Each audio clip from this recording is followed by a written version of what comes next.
Hi guys, good morning to all of you. I'm glad you're all here. Um, my groceries were delivered 3 hours too early, so they just arrived, and I'm hoping they're not out there melting on the porch, but you never know. So,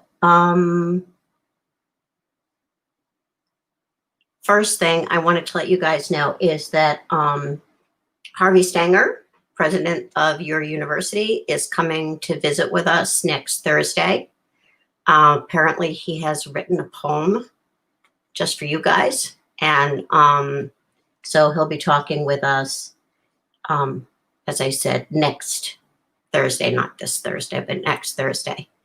And I'm wondering if anyone here maybe has a poem that they might be willing to share with the class and with him, because I know he is the kind of writer and president who always likes to share with others. I have reached out to one or two of you who actually have written poems as part of your journal work. But please let me know if you would be willing to share one of your own poems. And as you've probably seen in the assignments, howdy, Adam. I haven't heard the word howdy in a while. One of your assignments, either this week or next week, it's kind of complicated. You have like sort of a Chinese menu of choosing one from column A and one from column B.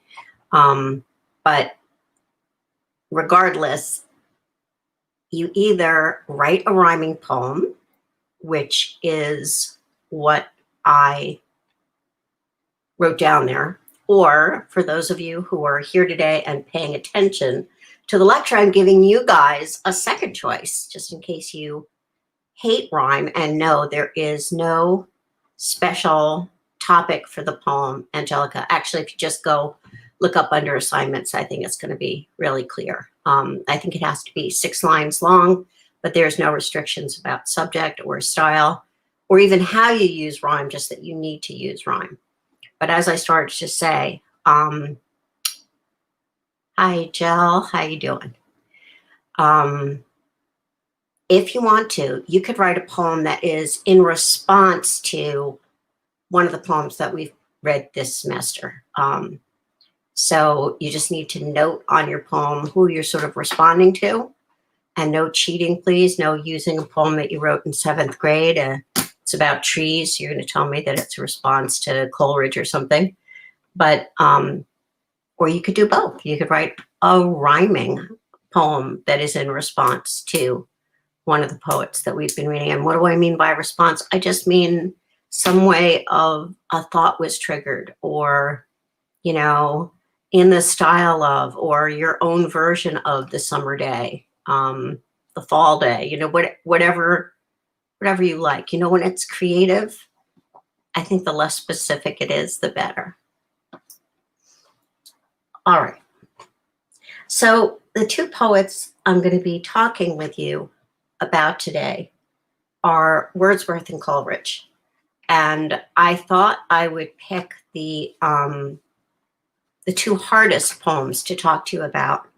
And I believe that we're going to be meeting on Zoom this Thursday because we have a presentation on Eminem, which is, I think, quite cool.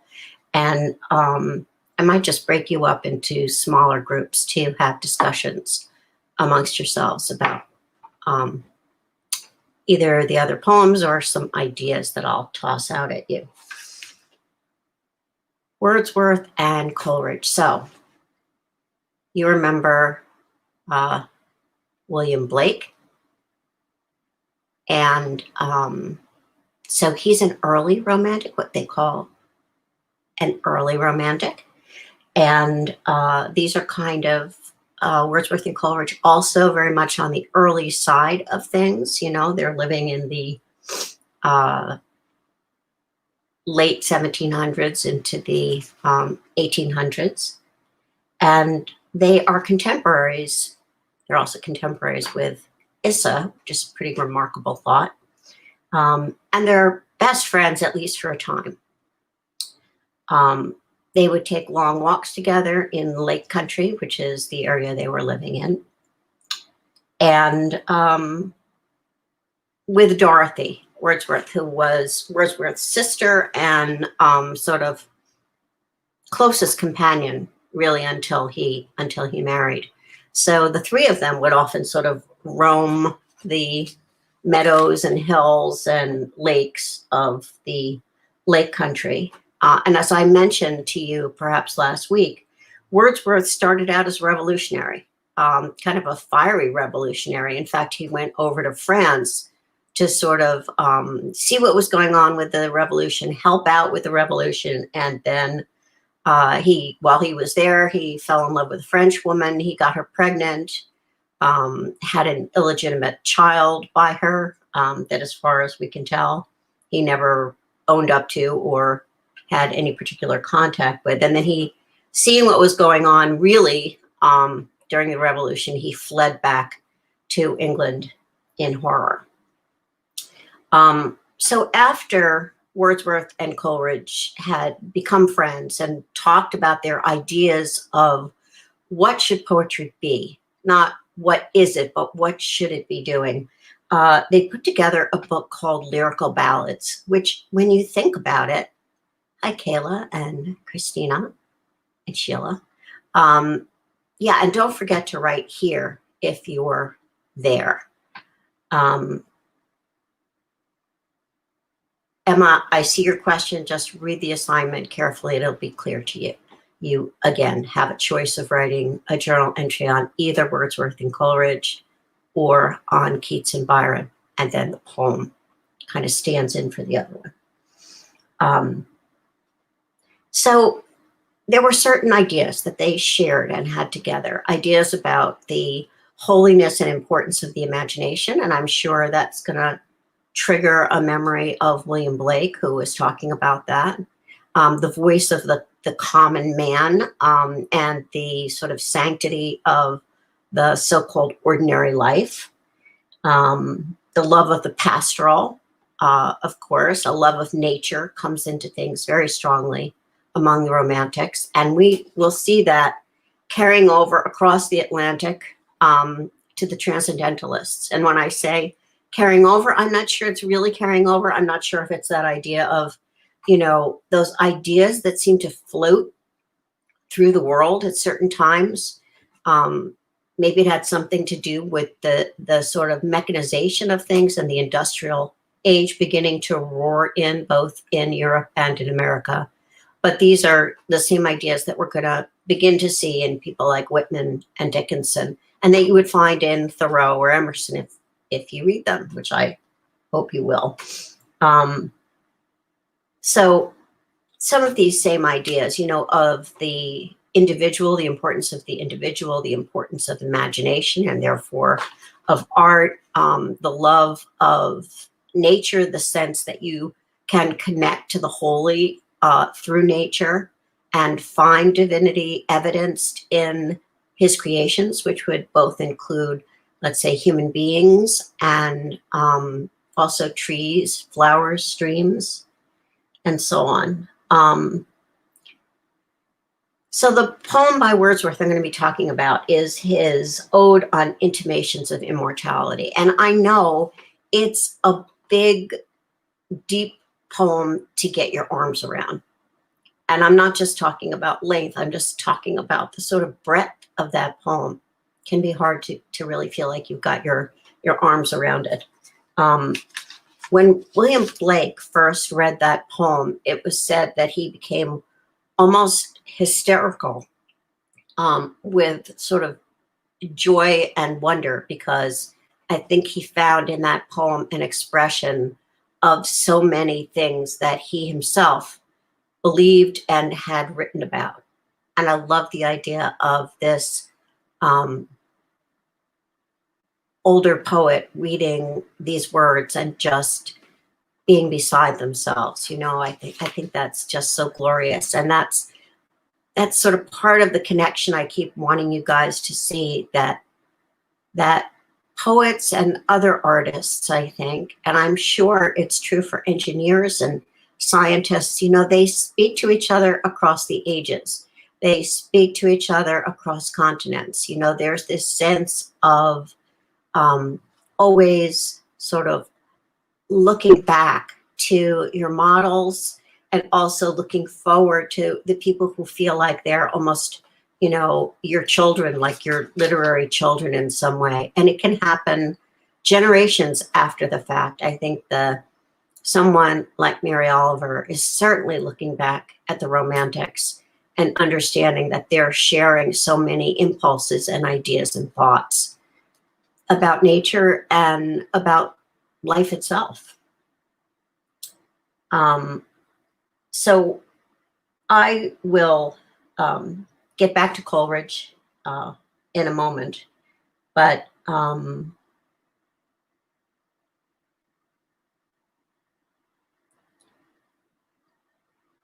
see if I can find this quote that he wrote about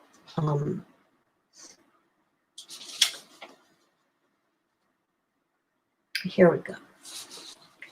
Wordsworth wrote, "To be incapable of a feeling of poetry in my sense of the word is to be without love of human nature and reverence for God." So there was a critic at the time named T.E. Holm, and he wrote, and I think it was really smart, he said that poetry for his age is spilt religion.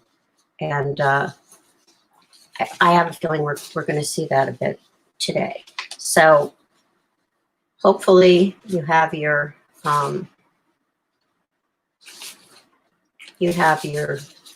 ode on intimations of immortality in front of you. You have the Aeolian harp in front of you, so that it's not just me kind of gabbing to the empty air. And I've taken sections of this poem, right? Because it's a very long poem. Unfortunately, I really don't feel like I can read you the whole thing, but I can read you some of the passages that I think are very key and that perhaps I can help open up for you.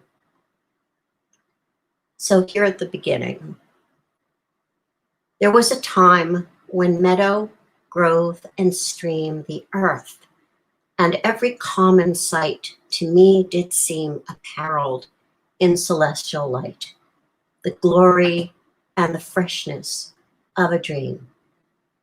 It is not now as it hath been of yore. Turn wheresoe'er I may, by night or day, the things which I have seen, I now can see no more. So that line, the things which I have seen, I now can see no more, this kind of haunting sadness, a feeling of loss, of innocence, a loss of something from childhood, it runs really throughout this poem, as does its other side of saying that it's okay because something else remains, and maybe even with its more sober coloring has possibly even a deeper beauty. But the child sees with the doors of perception open wide, right? To quote the phrase from Blake about, if the doors of perception could be cleansed, we would see everything as it really is, eternal. And so that, I think, is what he's talking about, right? He's saying that when I was a child, I was open to everything, and everything was equally divine. Meadow, grove, streams, the earth itself, and every common sight. How children can be so interested and enraptured by the tiniest things. It could be an ant crawling along the ground or a pattern on wallpaper, and they seem to see it with a completely different kind of absorption, I guess I would say. And the great child educator Maria Montessori actually wrote a book called The Absorbent Mind, which is about children and how they learn. So I know that sometimes the language can be tough to follow in these poems is not quite probably as foreign to you as, let's say, Shakespeare, but it's sort of along the same line. So I do want to assure you partly that after next week, when we're talking about Keats and Byron, that we will leave the dead white guys alone for a little while, the people who sound so foreign to us, and we'll be trying to hear different kinds of voices. I certainly don't want this entire course to be built on that. But, you know, if you can kind of find your way into the language and through it, then I think you can see how beautifully things are being said, and also how beautiful are the things that are being said. So he asks the question, whither, meaning where? Whither is fled the visionary gleam? Where is it now, the glory and the dream? And then he goes into the passage that I think is certainly one of the most glorious things in this poem. And he says, our birth is but a sleep and a forgetting. Now, normally, when you hear about some state that is but a sleep and a forgetting, what do you think that is usually? You know, it's how we talk about death, isn't it? You know, people like Shakespeare compared it to sleep, and a lot of other literature has compared it to, you know, he's gone to rest in, you know, in the arms of the Lord and so on. And here is Wordsworth kind of saying the opposite. He's saying our birth is but a sleep and a forgetting. I mean, what an interesting and kind of crazy inversion that is, right? To suggest that really a former existence is now asleep and that we are forgetting what came before. You know, in sort of Jewish mythology, there's the idea that there's an angel named Layla, and before any child is born, Layla whispers all the secrets of the universe to this baby, and then goes like this, shh, and sort of wipes out the memory of what was said and sends them forth into the world. So they have that memory, but it's sort of hidden somewhere in the back of the brain, and it's that's why you have that little, you know, sort of Cupid's bow in your lip is from where the angel touched you. But there's some of that in what Wordsworth is saying, that to come into an earthly existence is to sort of be asleep to the divine and to have forgotten where you came from. So he says, our birth is but a sleep and a forgetting, the soul that rises with us, our life's star, hath had elsewhere its setting, and cometh from afar. Not in entire forgetfulness, and not in utter nakedness, but trailing clouds of glory do we come from God, who is our home. Heaven lies about us in our infancy. Shades of the prison house begin to close upon the growing boy, but he beholds the light, and whence it flows, he sees it in his joy. The youth, who daily farther from the east must travel, still is nature's priest, and by the vision splendid is on his way attended.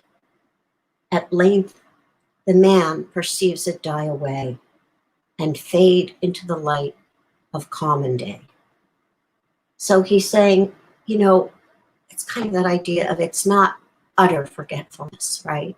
We're not entirely naked of divinity when we come into this world. We come trailing clouds of glory. And what an image that is, really.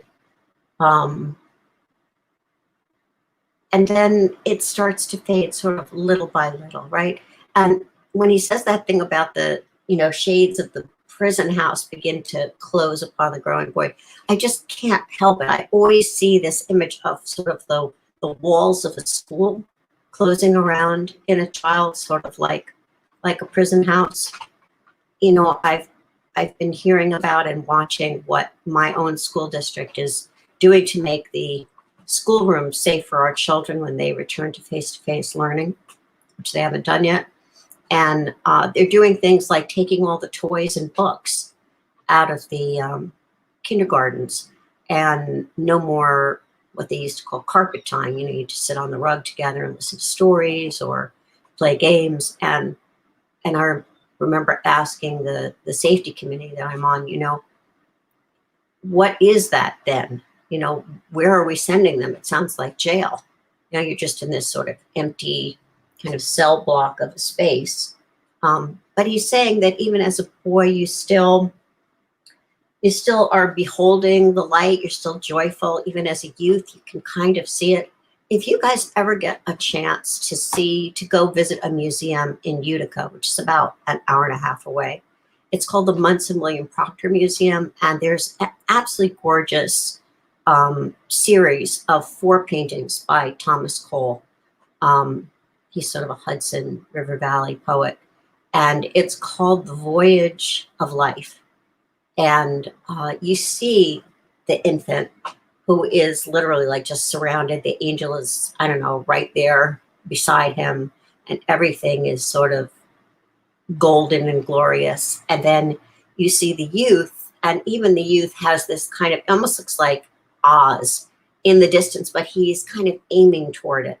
So I think it's sort of some of that imagery that he's talking about. And then he's sort of saying, well, you know what, by the time you're a grown-up, you sort of see it slowly dying away and fading into the light of common day, which I think is why somebody like Blake, for instance, is so extraordinary as just a human being and was considered a madman, because he continued to see the angels in the trees. He continued to see the eternal in the instant that you kiss as it flies.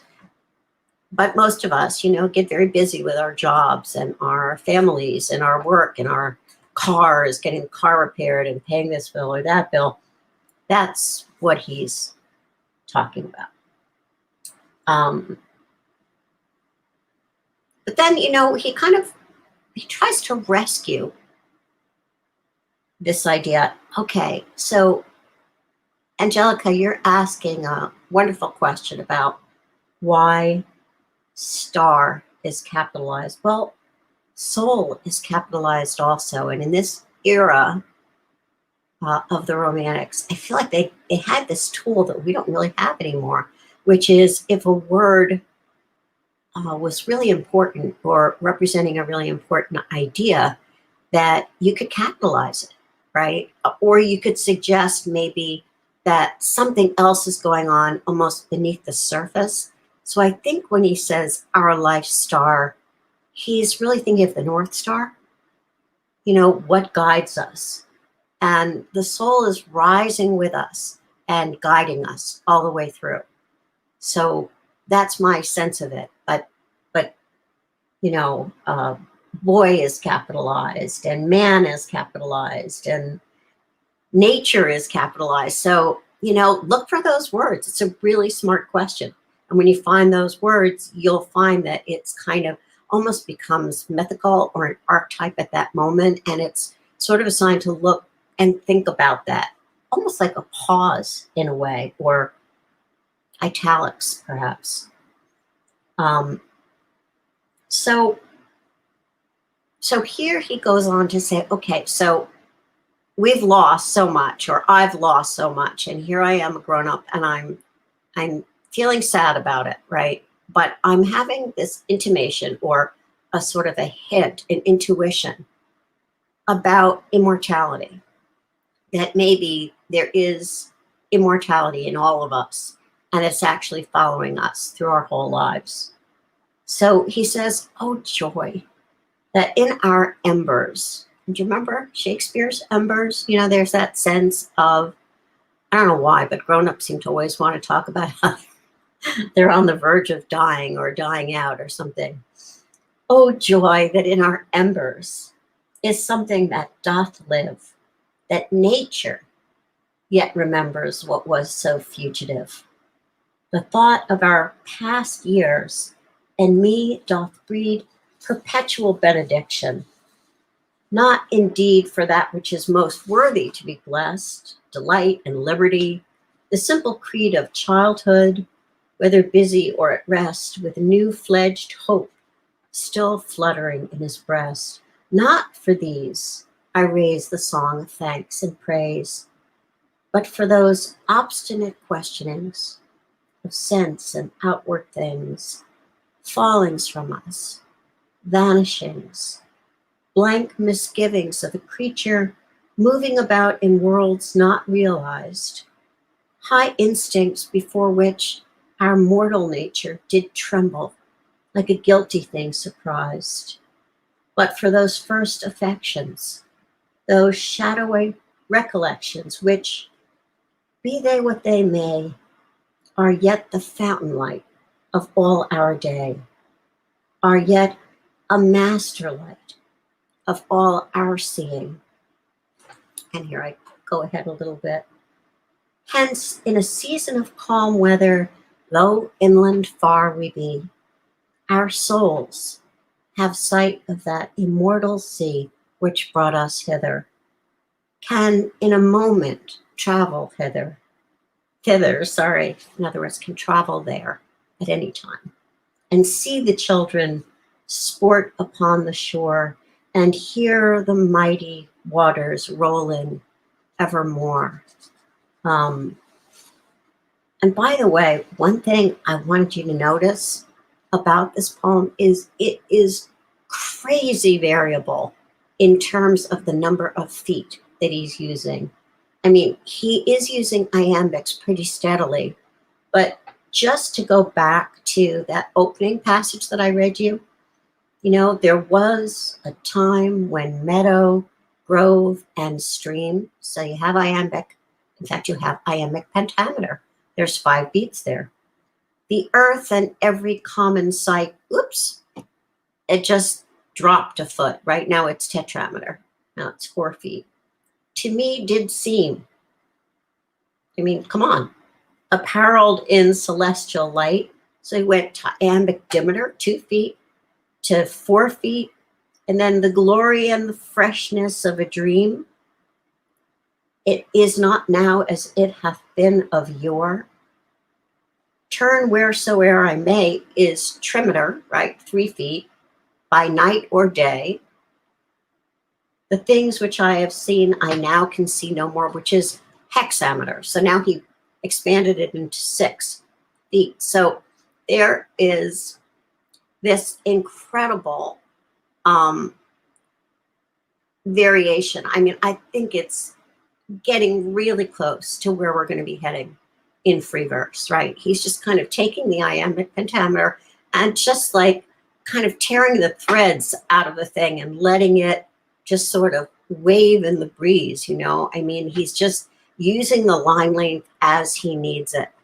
And yeah, Angelica, I agree with you. I think that's probably why I love that line about the hearing the mighty waters rolling evermore. I totally can hear that rolling of the sounds. I hear the rolling of the waves in that. But you know, he's saying he's not raising the song of thanks and praise for the things that maybe you might think he would, you know, delight and liberty and everything was great and innocence, but for those obstinate questionings of sense and outward things. Like, I mean, I'm sure you've all had that experience of sort of asking yourself, is this real? What's around me? Am I really just myself trapped in my own body and, you know, kind of doing this forced march second by second, minute by minute through time. Is this the whole reality? The hexameter line, Angelica, is simply 6 beats instead of 5. So it's one past pentameter. So you'd actually have the septameter line beyond that would be 7 feet, and the octameter, but they really hardly ever get used. However, the hexameter line is called the heroic line because it is the rhythm that the ancient Greeks used the most often. So it has what we might call an extended breath. If when we get to Whitman, then you will actually find feet that have 7 and 8 feet in them, which is going to feel very long to us. But that's part of what he's about. When he says, I dilate you with enormous breath, literally trying to fill your lungs up so that you have like a deeper breath. You're sort of taking in a deeper breath and expanding a deeper breath with Whitman. Okay. So now we move to the end of this poem.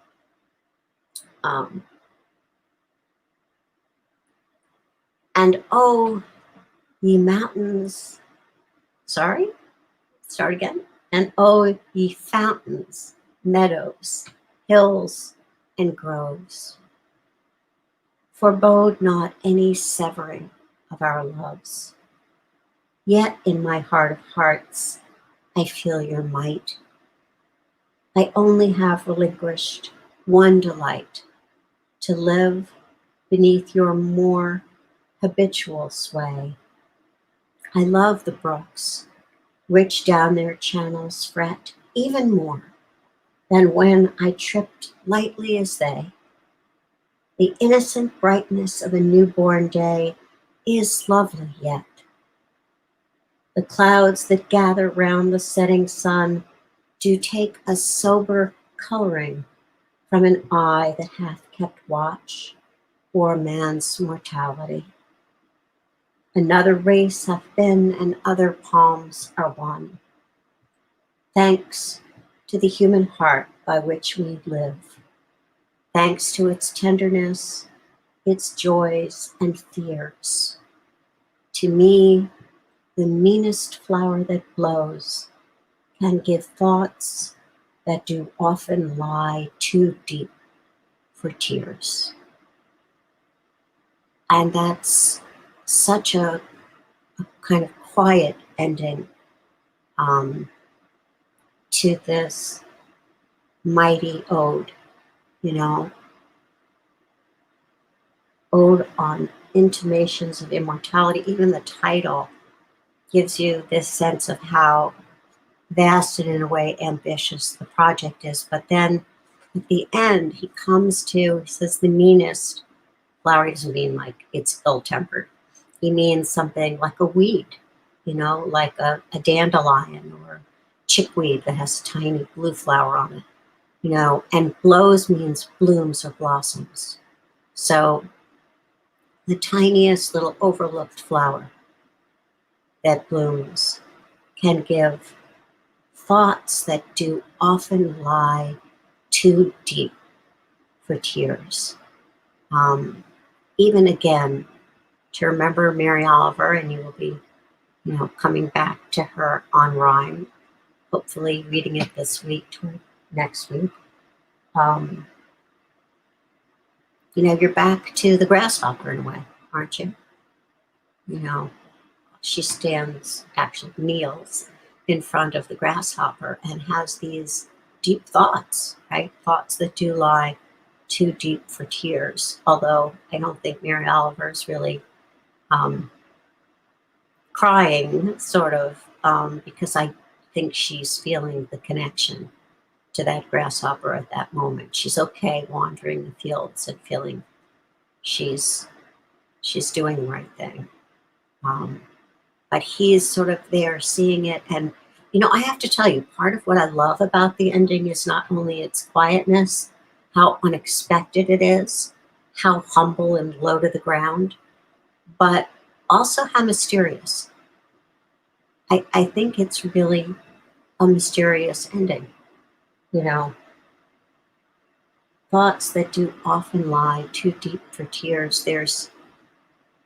I'm sure you have felt that though, haven't you? When you somehow stand in front of something and it moves you in a way that's even beyond tears, you know?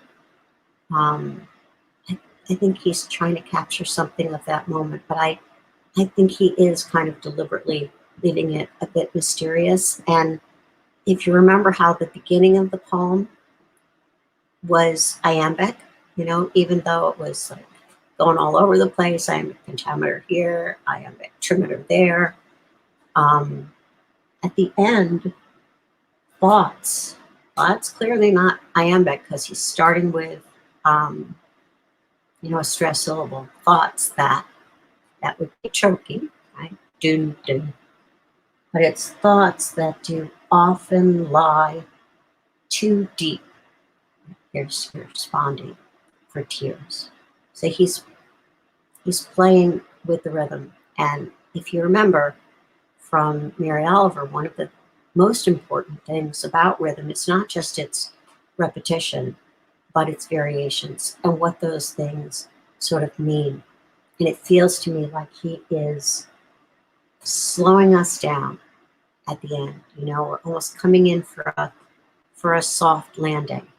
And there's something about that ending that just feels like he's deliberately putting more emphasis and slowing it down on purpose, almost as if to let us stop before whatever is the meanest flower that blows in our own lives and allow us to feel the sort of wonder and sadness and just kind of utter amazingness of whatever it might be.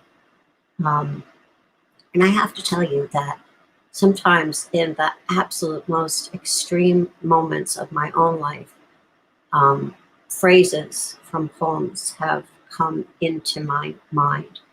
And I remember standing by a window at my husband's funeral and watching them putting the coffin either into or out of the car. I can't even remember.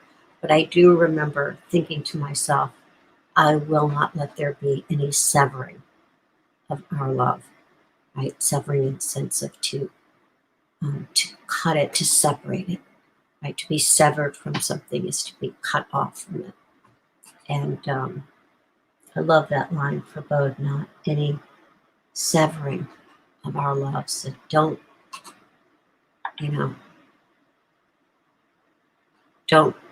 tell us that there's going to be a severing from us and that which we love and that which we come from, right? We don't come in entire forgetfulness or utter nakedness. We're somehow always connected to God, who is our home, or depending on how you look at it, always connected to those we love and what we love. So I, anyway, can totally understand why William Blake became hysterical with joy when he read this poem, because I think that it expresses things in a way that is just amazing.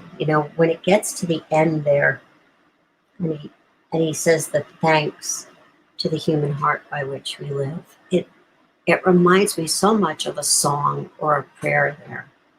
It's like the most beautiful kind of gentle sermon I could possibly imagine somebody giving. And he raises so many of the issues that you'll find in the Romantics. They do have a keen sense also of mortality, of their own, I guess, how temporary human life is, and kind of grappling with that and sort of trying to find where God begins and they end, where immortality begins and does it end, and where can we find those connections. It's a very different vision of life, isn't it, than the one which you would have found, let's say, in the 1600s, and in puritanical belief that we're all born sinful. It's meant to be a total contrast to that, right? Um, and that's pretty daring too, to say, well, no, we weren't created with original sin. We came here with innocence in us. And so if we fall, it's because we're kind of dragging the world in with us a bit too much and falling out of touch with what's divine. And, so, is a baby perfect and innocent, or is it carrying the chunks of the apple that Eve and Adam ate in the garden? Very contrasting kind of beliefs. Just like the idea that if human beings are essentially, rational, then you can look to the materialistic world to understand where you are and where you stand, and that's your reality, versus your reality is all in vision and imagination.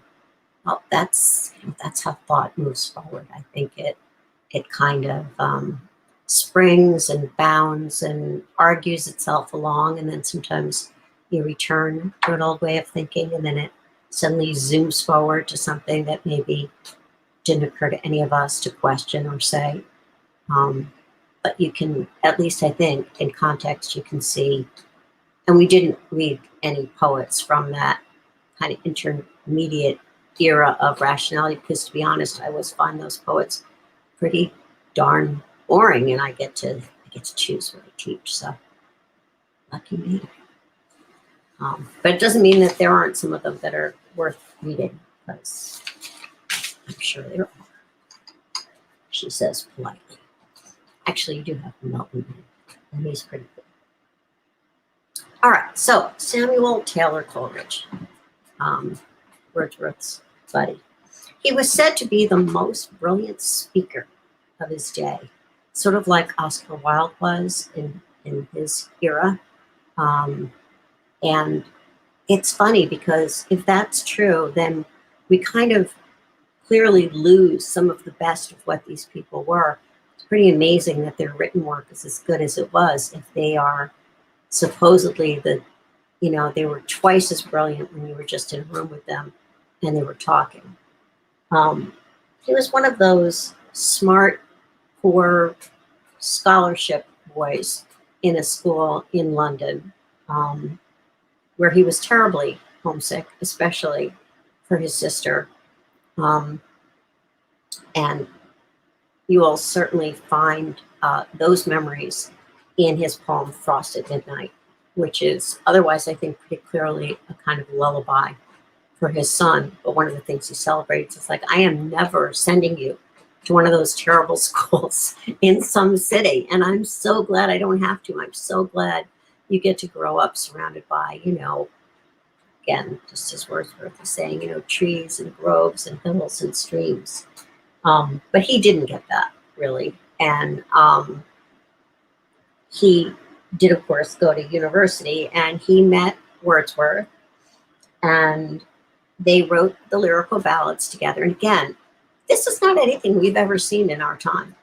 I mean, anything we've ever seen in our time, where two poets get together and they publish a book together. And they publish a book that's sort of based on a theory of what poetry should be. You could say that Robert Bly kind of did that with himself, I guess, because he has anthologies and books of poems where he talks about what he thinks poetry should be. But, I think most poets refuse to give up any piece of their fame or their identity long enough to be able to publish a whole book with another poet and say, this is what's important, is what we're doing here. And Wordsworth famously said that poetry was the spontaneous overflow of emotion recollected in tranquility. So I think when you're young, you write your poems out of that spontaneous overflow of emotion, like kind of period. and you sit down and you're upset or you're overjoyed or you feel hurt, you're brokenhearted, and you write a poem and it just kind of comes out of you. But over time, I do think that you sort of learn to revise and you even learn to let the emotion kind of cool down a little bit, to be recollected in tranquility. And yet, you know that when you write the poem, you have to somehow get at what that overflow of emotion felt like. So I think that's what Wordsworth is describing there. And it was sort of Wordsworth's job, in a sense, to talk about, the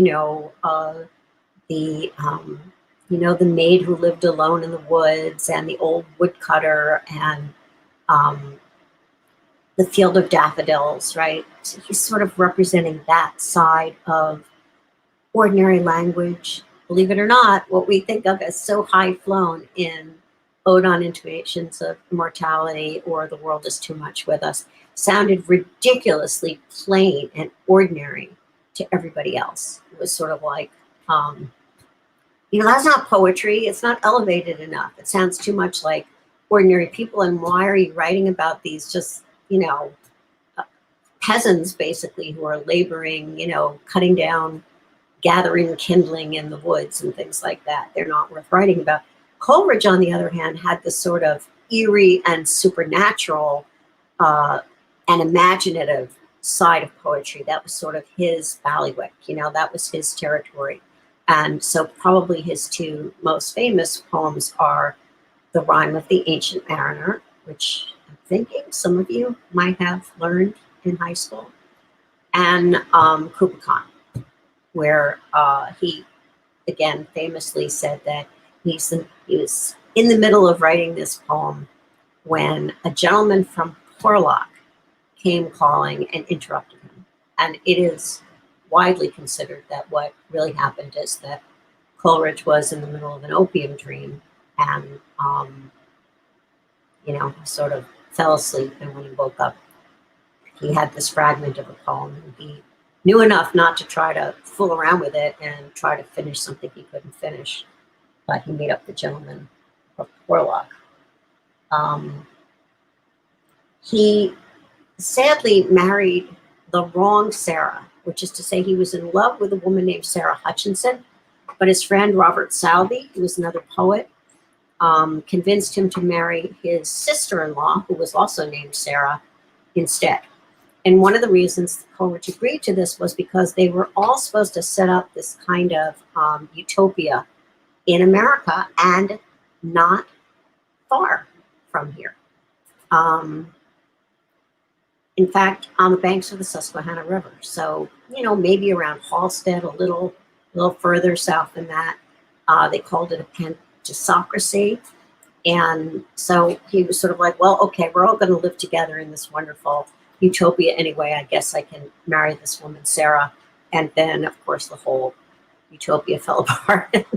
There he is, stuck with the wrong woman for the rest of his life. He had a lot of physical ailments, Coleridge, and we're not sure exactly what they were. He may have had neuropathy.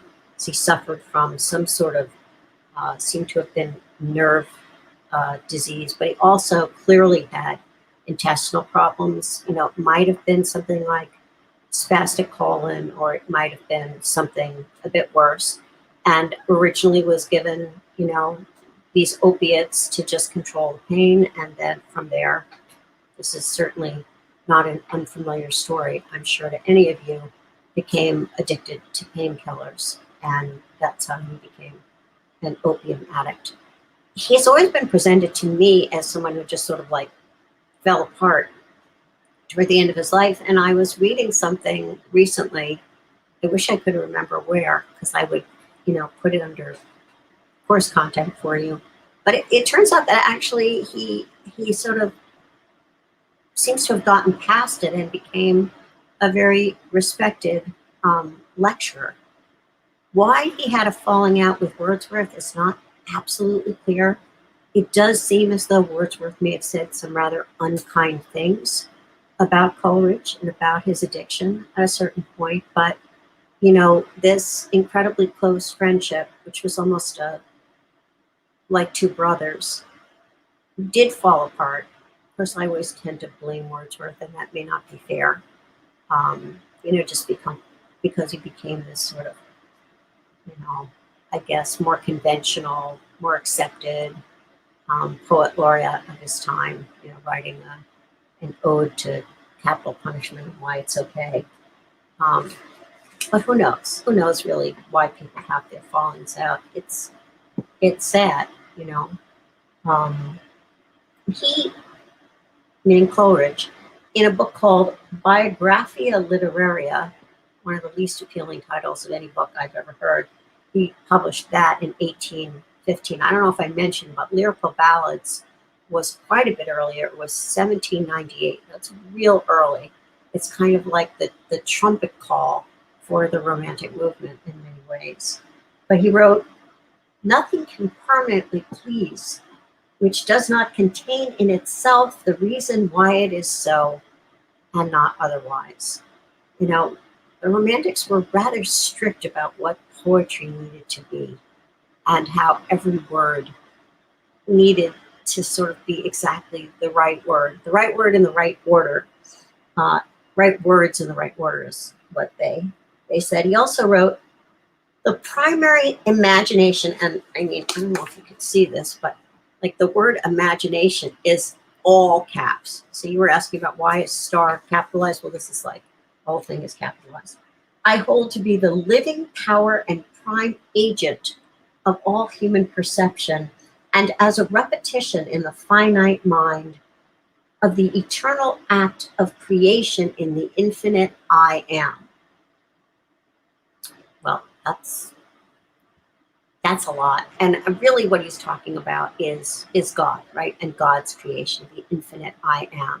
Sort of in the beginning was the Word, right? And the Word was God. And that's kind of what creates the whole world, is that imagination of God thinking, well, I think there should be a world here. And it's part of the infinite I am. The secondary imagination, which would be, us painting a painting or writing a song or a poem. The second imagination I consider as an echo of the former, coexisting with the conscious will, yet still as identical with the primary in its kind of its agency, and differing only in degree and in the mode of its operation. So, according to him, the primary act of the creator is imagination, and that all those who are creators and use imagination are sort of like little miniature versions of God, right? That we are identical in the kind of agency we're doing, and differing only in degree and mode. So again, it's a pretty daring statement about what poetry does. And he also said, and this might be my favorite of his lines, you probably heard the one about, let's see, he says that being a reader is requires the suspension of disbelief for the moment. Have you ever heard that one? So in other words, you probably have that feeling when you watch a movie sometimes. And if you say so, Samantha.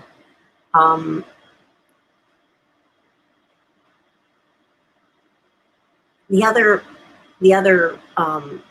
line of his that I really love is, "There is nothing of true genius which does not contain something peculiar in it." And I love that, because really, if you look at works of genius, they do, I think, always contain something peculiar in them. Something that you sort of say to yourself, well, I don't know what that is, or I've never seen that before, or that's how people responded to Van Gogh, and that's one reason he couldn't sell a painting, even with his brother being a well-known art dealer. His genius had something peculiar in it. It hardly had anything in it that was not peculiar to his time. And was thinking of examples like, have any of you ever read Jane Eyre?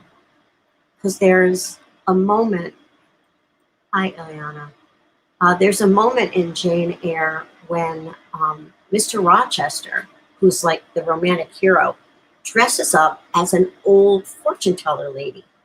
Now, no matter how you look at that, that is a weird thing for a guy to do. You know, it's just a weird moment. It is peculiar. Like the moment in Anna Karenina when the husband, Karenin, finally gets his moment to speak and to say that he too has been suffering while Anna has been having this affair with Vronsky. And he says, you never think about my suffering. So he lisps at his great moment. And you laugh and you sort of feel so bad for the guy at the same time. That's something of genius, you know, that has something peculiar in it.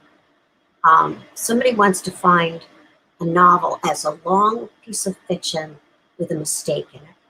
And it's that same idea, you know, it's got to have something peculiar in it for it to be truly genius. I, anyhow, agree with that. So, let's move on to the Aeolian part. And I'll let you guys go out into the sunlight.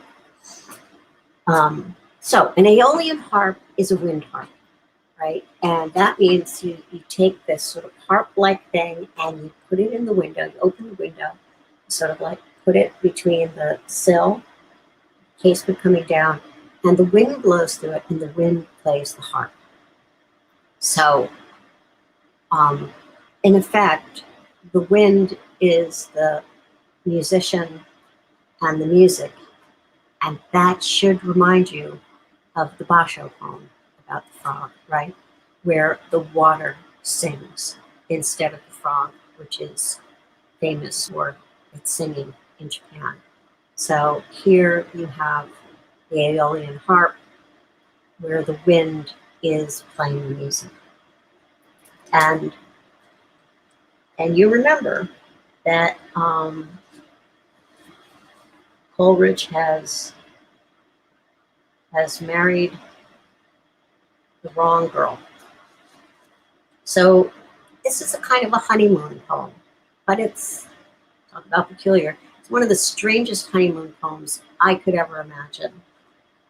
It starts with, my pensive Sarah, thy soft cheek reclined thus on mine arm, most soothing sweet it is to sit beside our cot o'ergrown. And by the way, it doesn't mean like a cot like an army cot. He means cottage, right? That's just an expression for that. So it begins, and he's sitting very close to his wife, fairly soon after their marriage, and her cheek is resting on his arm.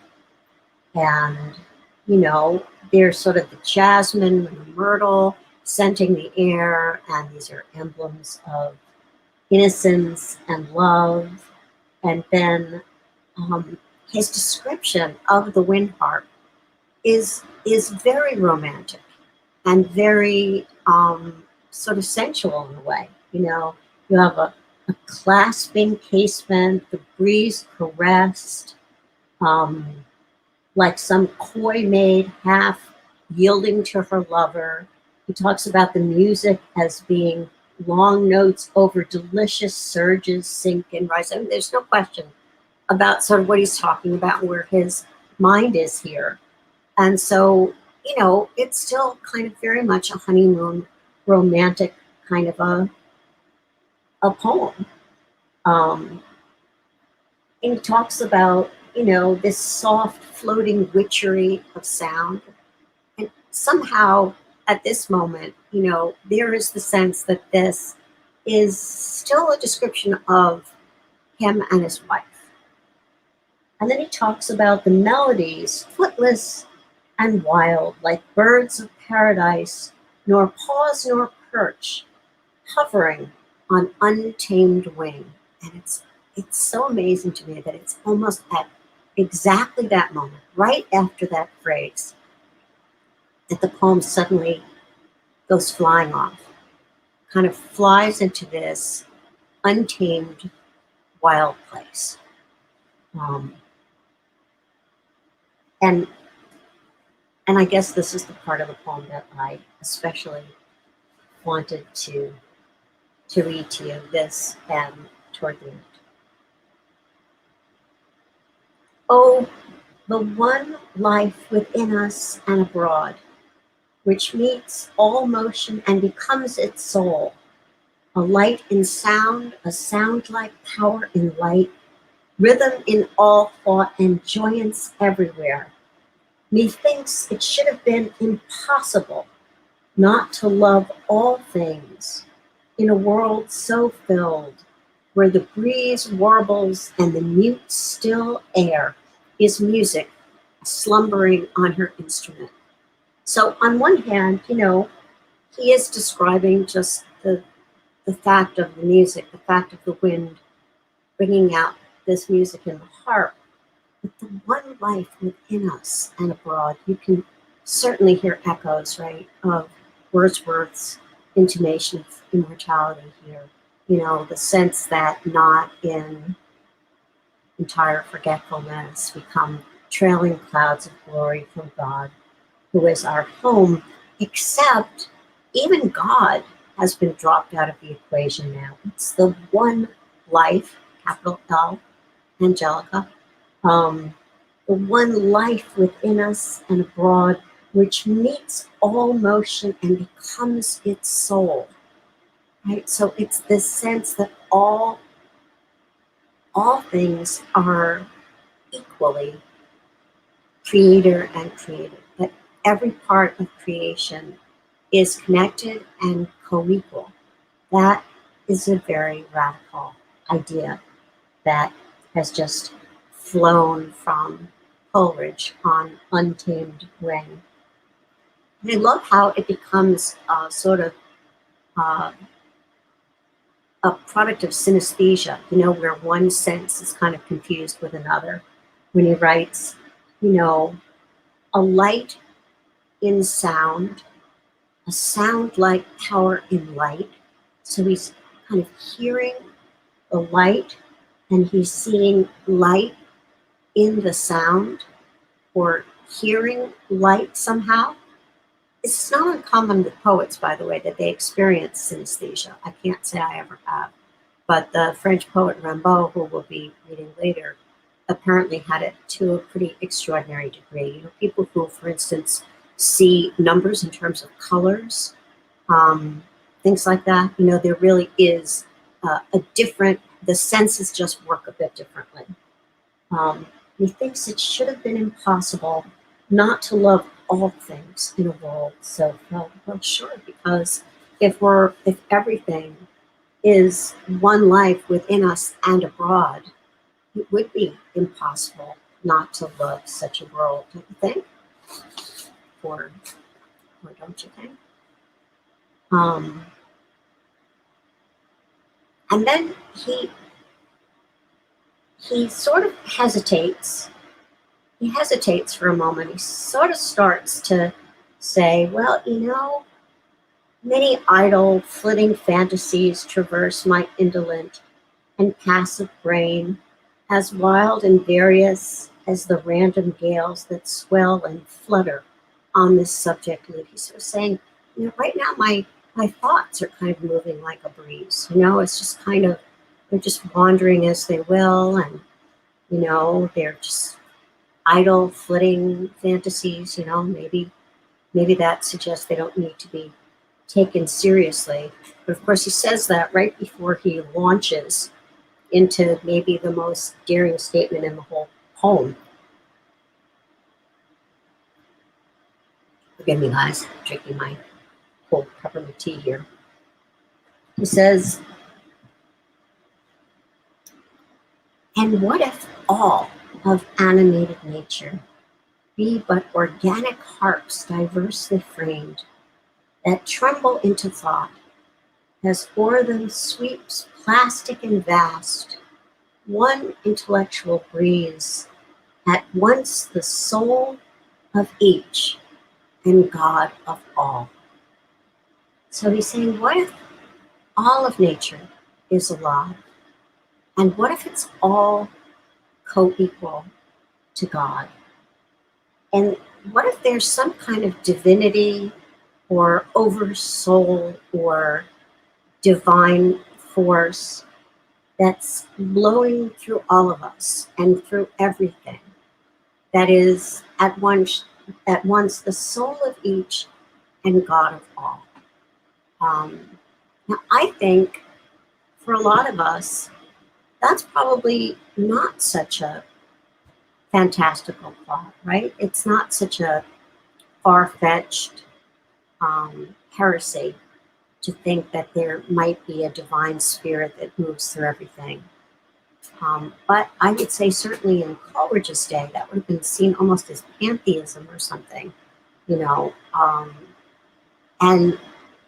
and clearly not acceptable, as we see when he goes to the end of this poem. And again, talking about something peculiar in it, the way that, by the way, I think it's 11:11, which means you can make a wish, or as many wishes as you like. Matt, did you notice it the same second I did? I'm not sure.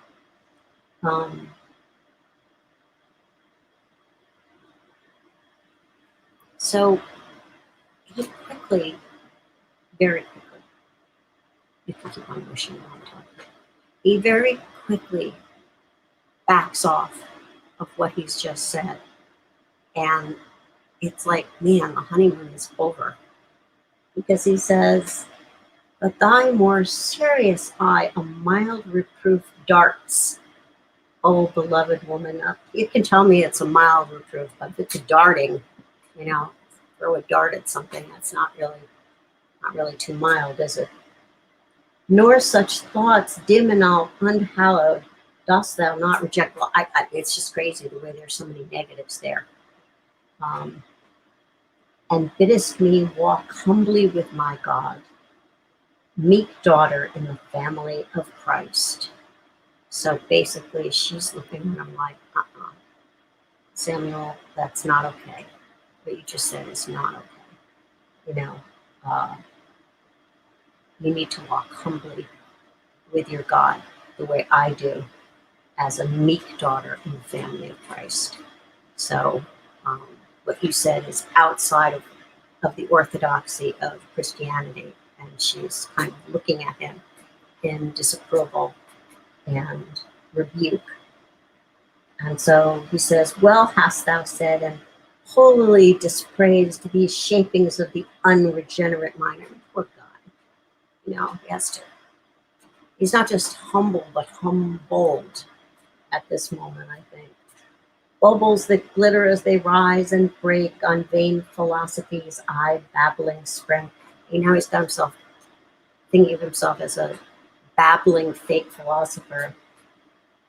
For never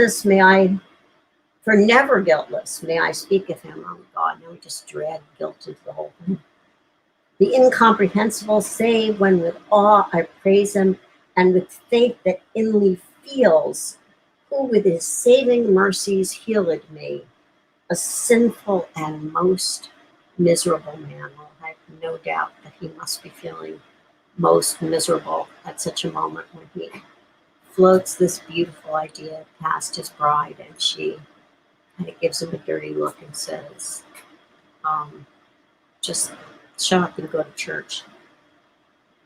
Wildered and dark, I mean, it's bewildered and dark, and gave me to possess peace and this cot, and thee, heart-honored maid. What a dark turn, right, for a honeymoon poem to take. Sort of, I in my mind, I always seem kind of like bowing out of the poem, like, okay, I get it. I'm sorry, didn't mean it. Don't divorce me, don't leave me. So there's the Aeolian harp.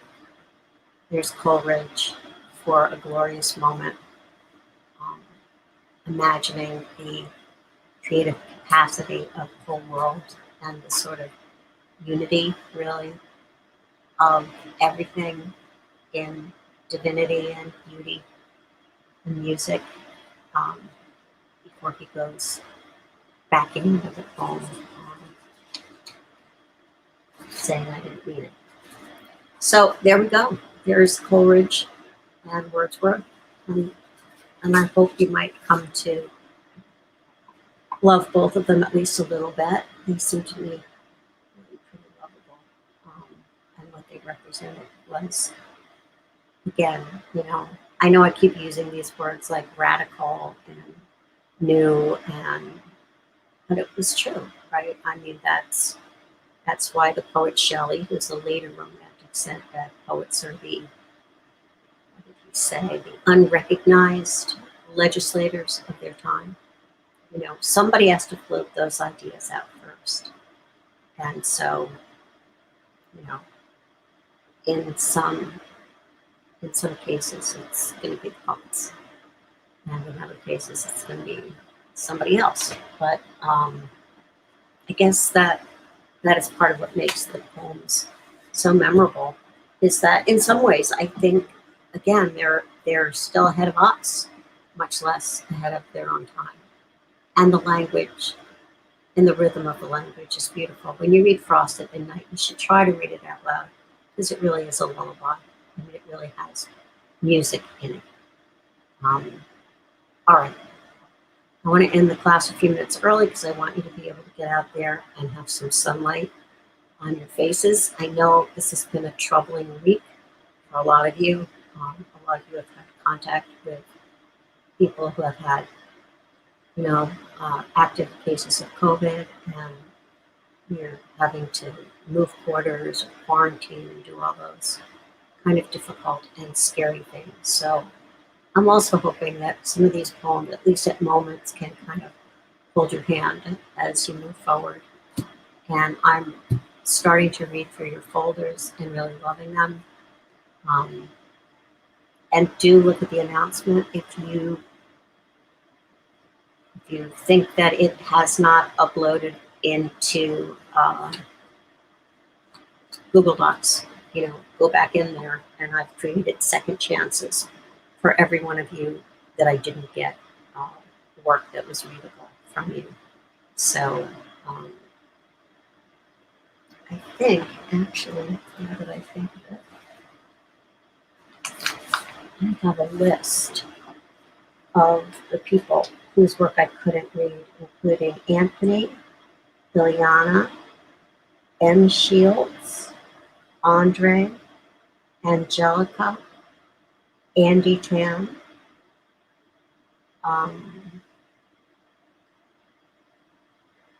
Peyton, Catherine, Daisy, Allison,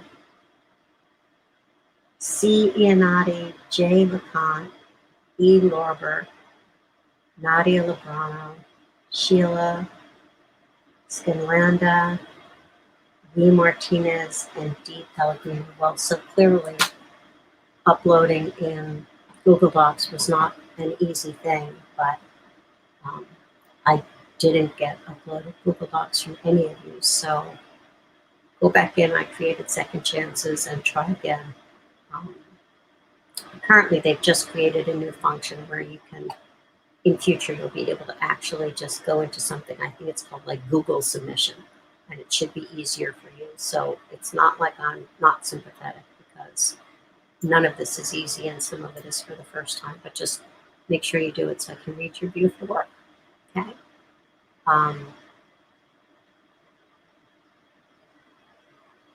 Well, Christina, partly because I just read your name, that it was not submitted right. So if I just read your name out loud, then it wasn't right. And if I didn't read your name out loud, then you should be good. All right. If in doubt, you can send me a note. Yeah, Liliana, same for you. That's why I went through and read all the names. Okay. Don't panic about it. I can see that you tried. So that's not the issue. And I can't solve the technical problems for you. I can only tell you to go to the computer center or the Center for Student and Teacher Learning and try to get some answers from them.